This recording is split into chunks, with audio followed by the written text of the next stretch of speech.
Next हमारे पास इसी topic से मिलता जुलता एक क्वेश्चन है छोटा सा। उसमें कहता है कि 160 gram of acetic acid react करता है 46 ग्राम्स ऑफ इथाइल अल्कोहल और हमें एक इक्विलिब्रियम मिक्सचर मिलता है जिसमें 12 ग्राम H2O है और 58.7 ग्राम्स इथाइल एसीटेट फॉर्म होता है। बताइए Kc की वैल्यू क्या होगी।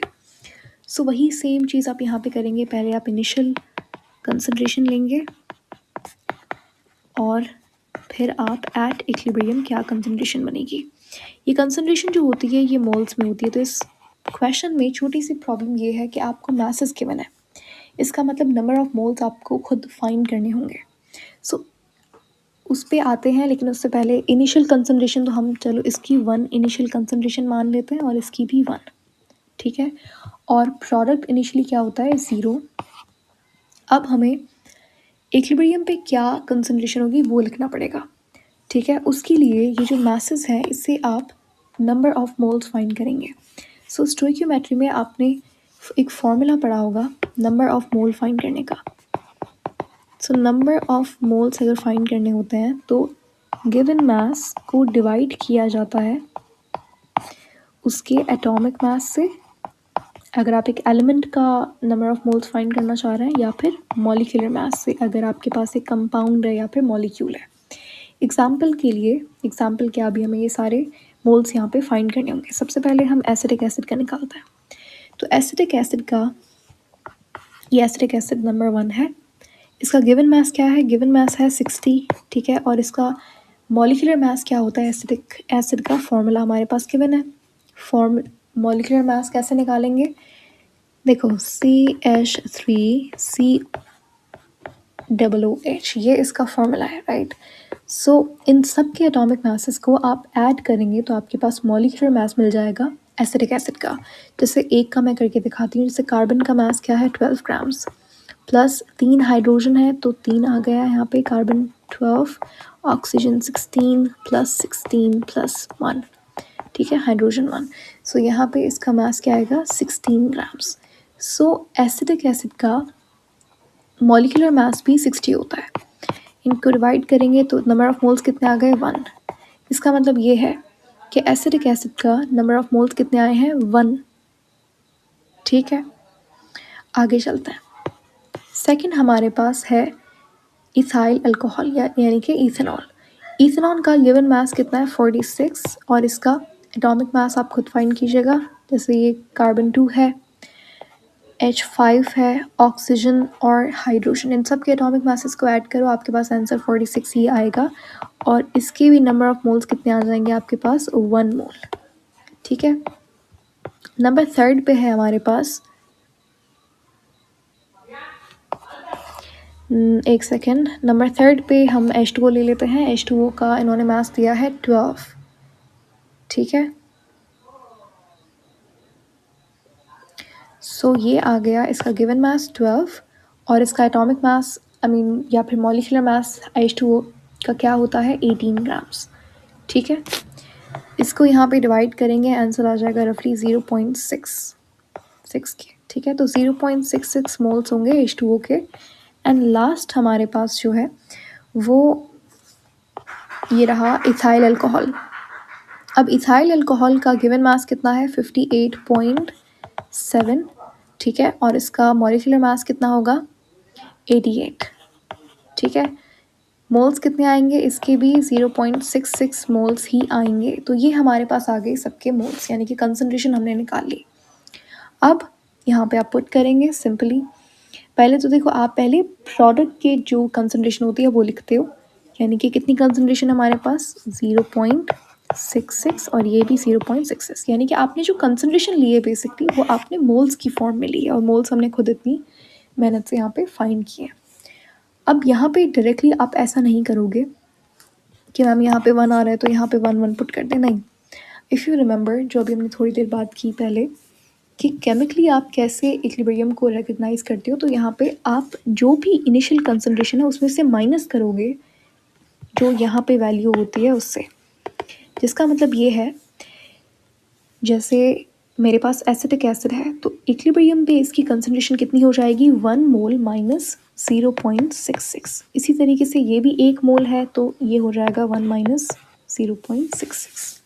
ठीक है, तो यहाँ पे आंसर क्या आ जाएगा, 1 में से जब 0.66 माइनस करेंगे तो 0.33, ये भी 0.33। अब बहुत आसान है, आप यहाँ पे खुद से Kc की वैल्यू हमें फाइंड करनी है। Kc बराबर होता है concentration of product divided by concentration of reactant. Product की कंसंट्रेशन पहले लिखते हैं, कितनी है, 0.66। ठीक है, देख लो कोई कोफिशिएंट नहीं है हमारे पास, नहीं कोई कोफिशिएंट यहाँ पे नंबर ऑफ मोल्स नहीं है। ये आ गया 0.66, डिवाइड करेंगे, रिएक्टेंट की कंसंट्रेशन कितनी है, 0.33 मोल्स, और ये भी 0.33। ठीक हो गया, इसको आप यहाँ पे सॉल्व करेंगे, आपके पास आंसर यहाँ पे क्या आ जाएगा, 4। ठीक है, तो 4 आपके पास वैल्यू मिलेगी आपको Kc की। इस तरीके से आप ये क्वेश्चन करेंगे। नेक्स्ट आपके पास ये सवाल है, इस क्वेश्चन को पहले खुद से ट्राई करें एंड देन मैं आपको एक्सप्लेन करूँगी। अगर आपसे मतलब give it a try, give it a shot, अगर होता है तो बहुत अच्छी बात है, नहीं होता then we will solve it together. ठीक है, ओके। तो इस क्वेश्चन में उसने कहा है कि कॉन्टैक्ट प्रोसेस में सबसे पहला जो स्टेप है, आई गेस पहला स्टेप नहीं बट एक कॉन्टैक्ट प्रोसेस में एक स्टेप होता है जिसमें एक ऑक्सीडेशन होती है सल्फर डाइऑक्साइड की, और वो सल्फर ट्राइऑक्साइड में कन्वर्ट हो जाता है। ठीक है, और यहाँ पे इस क्वेश्चन में इक्वेशन गिवन है, तो मैं इक्वेशन यहाँ पे लिख देती हूँ।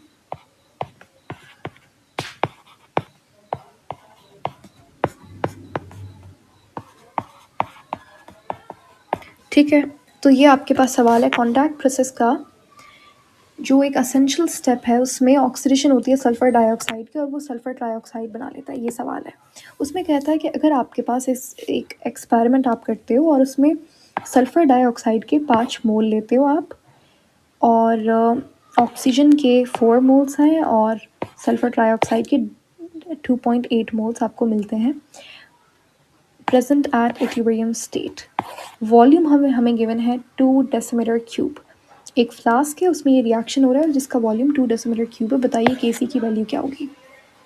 यहाँ पे आपको एज सच कंसंट्रेशन, अगर इफ़ यू आर थिंकिंग कि भाई यहाँ पे आप सिंपल क्या करोगे, if you are going to solve this question, just a second,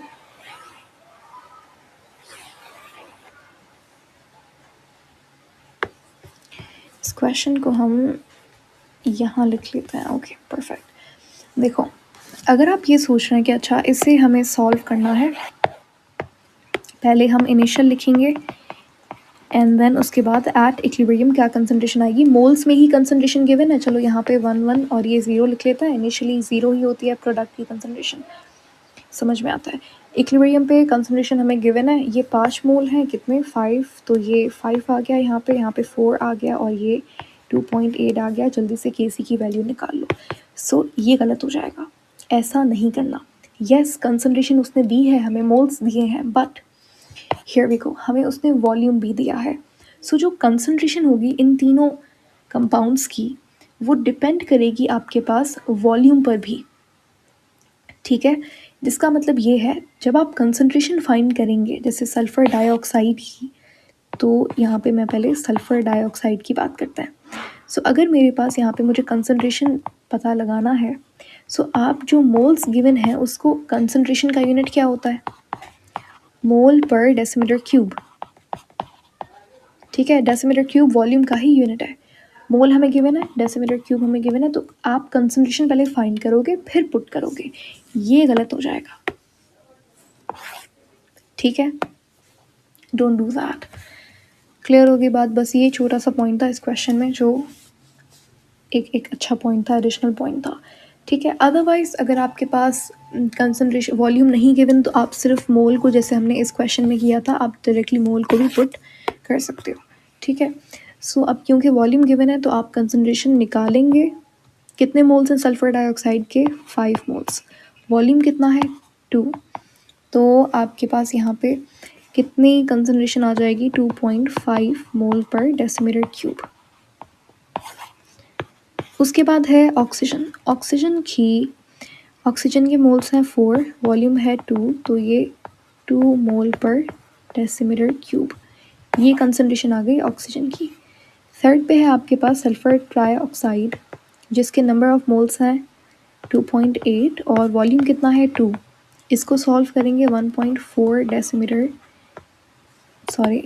मोल पर डेसीमीटर क्यूब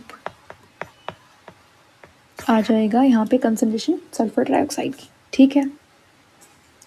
अब यहाँ पे आप एट इक्विलिब्रियम लिखोगे और Kc की वैल्यू आप आसानी से फाइंड कर सकते हो। आई प्रेफर आप खुद से ये क्वेश्चन पहले करके देखें एंड देन फिर नहीं हो रहा देन आप देखो क्या सोल्यूशन होगा। चलो तो सल्फ़र कैसे करेंगे इसे आगे। अब सल्फ़र ट्राईऑक्साइड यानी कि जो प्रोडक्ट है हमारे पास उसका कंसंट्रेशन कितना आ रहा है 1.4 आ रहा है, ठीक है। और ये जो सल्फ़र डाइऑक्साइड है इसकी कंसंट्रेशन हमें कितनी मिल रही है 2.5 और ऑक्सीजन की कंसंट्रेशन कितनी है 2। अब क्योंकि यहाँ पे कंसंट्रेशन हमें डायरेक्टली गिवन है, हमने निकाली है यहाँ पे मोल पर डेसीमीटर क्यूब, तो यहाँ पे आपको नीड नहीं है कि आप 1 में से 2.5 माइनस करो या 1 में से 2 माइनस करो। वो आप जब करते हो जब आप कंसंट्रेशन को मोल्स में ले रहे होते हो, ठीक है। क्लियर होगी बात। तो अब यहाँ पे आप Kc की इक्वेशन बनाएंगे। कंसंट्रेशन ऑफ प्रोडक्ट 1.4 है divided by concentration of reactant, so 2.5 and 2 आ गया। कोफिशिएंट्स देखो हैं, बिल्कुल हैं यहाँ पे कोफिशिएंट्स, तो 2 आ गया यहाँ पे क्योंकि ये कोफिशिएंट था, ठीक है। और जो सल्फ़र डाइऑक्साइड है इसमें भी 2 यहाँ पे कोफिशिएंट आ गया। इसको आगे सॉल्व करेंगे तो आपके पास आंसर क्या आ जाएगा,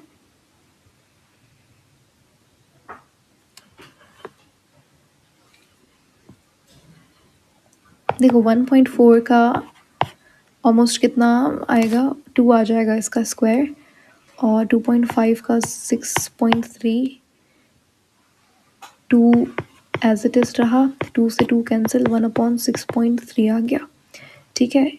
पॉइंट हटाने के लिए ऊपर हम 0 लगाएंगे तो ये 10/63 हो गया, जो आंसर आ जाएगा 0.6, ठीक है। तो आपके पास आंसर AC की वैल्यू क्या आ गई 0.1 आ गई। टू बी एग्जैक्ट इसकी वैल्यू क्या आती है 0.156।